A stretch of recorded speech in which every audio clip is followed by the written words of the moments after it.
Hi, beautiful people. So I never know what I'm going to talk about. I just let it flow. This is the power show, so I guess it has to do with power. One of my favorite topics on this is archetypes, mainly because the way we can heal and transcend trauma through understanding the archetypes of the collective consciousness is just wonderful. Everybody is just playing a character, a role that was assigned by them by programming, society, karma, the way they grew up, their parents, their conditioning. But that's not the real them, the real me, the real you.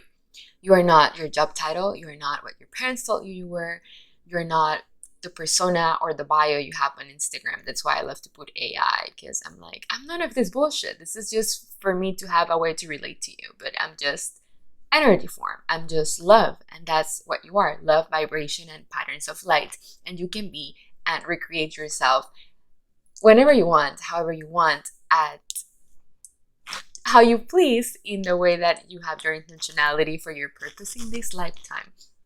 So why archetypes can give you a sense of empowerment? Because when you know that you are love, light, awareness, that you are the absolute background of perfection already here, then it is, what do you want to put inside that vessel, inside this karmic wind-up to be expressed out there? And how can that give you power? If you're going through a lot of unconscious patterns of what I talked about yesterday: neglect, unworthiness, lack of self-love, lack of self-acceptance, and hatred, or having this imaginary abusive friend, which is just your ego telling you how you're a piece of shit, it's because you haven't really dig deep into the unconscious to find out what is the archetype that you keep replaying. May it be the maiden, may it be the abused, may it be the damsel in distress, may it be Peter Pan, which actually Peter Pan has a higher self aspect, which is God consciousness. But there are many archetypes that you could have been playing. And there are some archetypes that can be your genius. I have discovered that I'm in my genius when I'm in the lover archetype. I love sensuality, I love playfulness, I love sexual expression, because I carried so much sexual shame for so many years that now that I don't have that, it's like, I'm free. That doesn't mean you're just going to show up naked all the time, but it is how to use your sexual expression to embody the lover archetype. Also, the magician, if you're into magic and into the wonders and mysteries of the universe, you can embody that archetype in the way that you express yourself.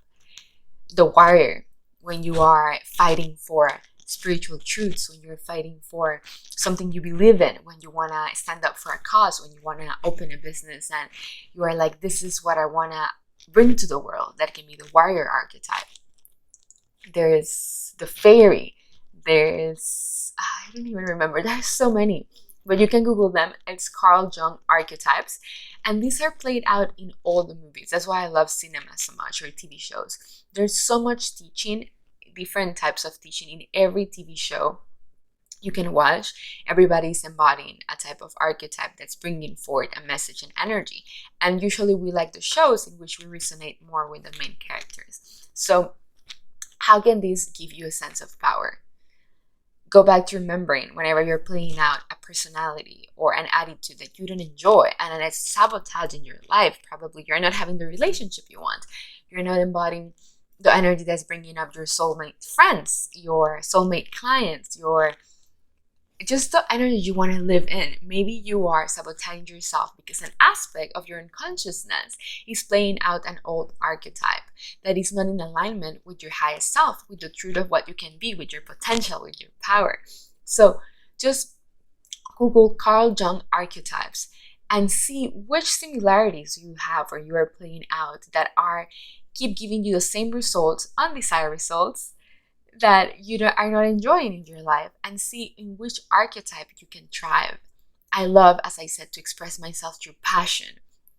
Maybe you like to express yourself through the king energy, or through the queen energy, through the ruler, through the empress, to the priestess, which is the bringer of wisdom. What archetype makes you feel the most empowered? empowered? And how can you channel your expression into that? And the moment you wish to change it, to just change your state of being. There's no reason you need to carry the same state of being you brought forward yesterday into today or 5 minutes ago. It's just something that you keep replaying, and then it becomes a feedback loop. And because you were that personality yesterday, you're like, oh, this is my personality. That's not your personality. You can change your personality at will at every freaking second and just become whatever it is in the highest excitement and alignment for you to bring forth your frequency, which is your gift that you are here on earth to play out.